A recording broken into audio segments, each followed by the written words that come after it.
In today's video, I will go over how I set up my folders and files on my external hard drive after a video shoot. So let's get to it. All right, so here we go.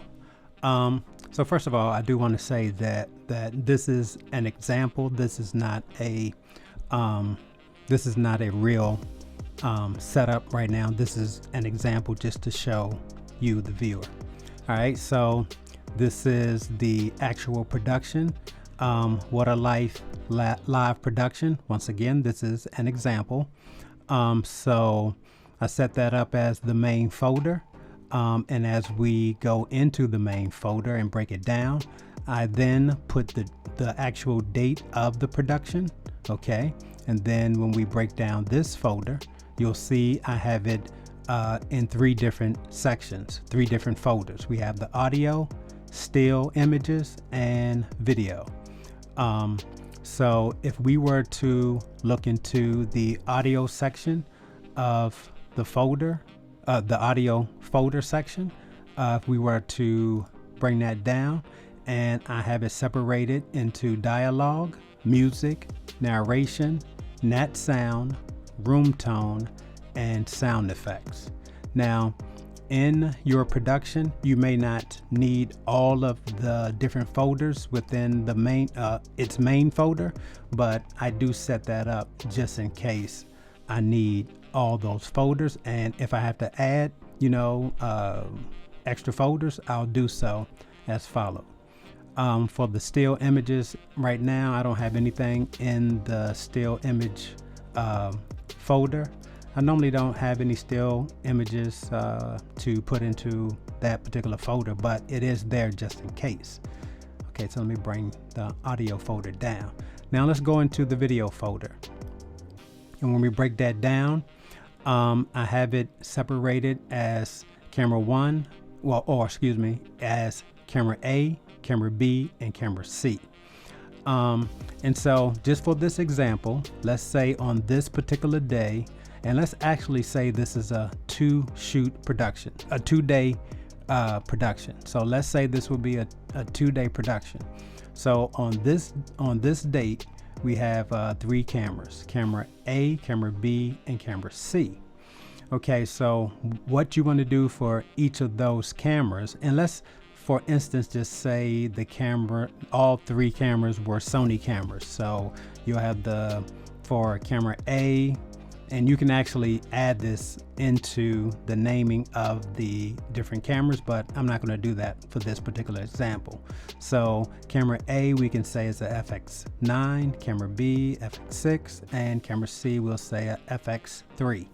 A Sony, and all of those will be Sony cameras, but we're saying camera A, camera B, camera C. Okay, so how you want to set this up is when you start shooting, and your first card that you have to put into record. So in camera A, we'll call camera A card A001.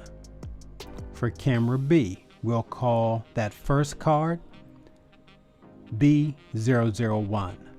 And for camera C, that first card will be C001.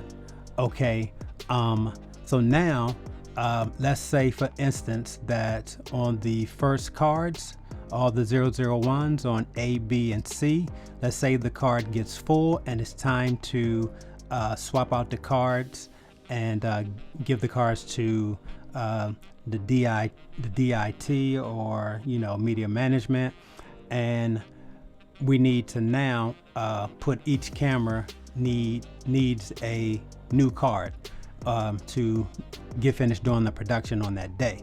And so the next cards that you will load into each camera will go as follow.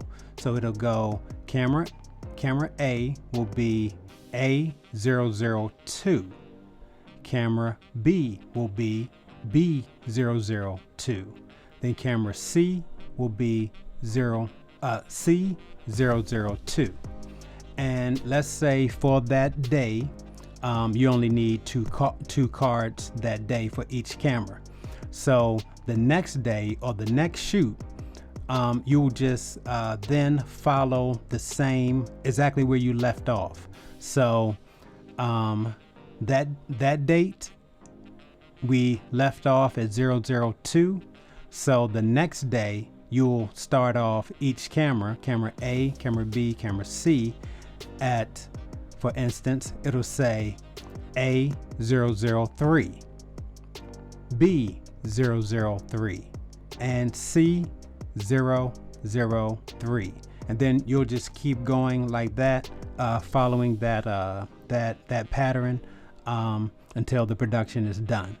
So that's how you go about doing that, far as when you get into the video section of your setting up the folders and the files within your external hard drive.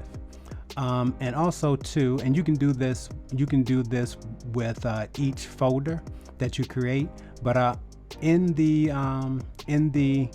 video section I have a camera report for this particular production, and all that is you're just explaining if you have any special notes or anything like that you want to add to the production. If something went wrong and you need to explain exactly what wrong, you can add that into the notes or whatever, and these notes are very helpful to the editor and producer and anybody else who needs to look at what happened in that actual production. So I do add that into the folder as well.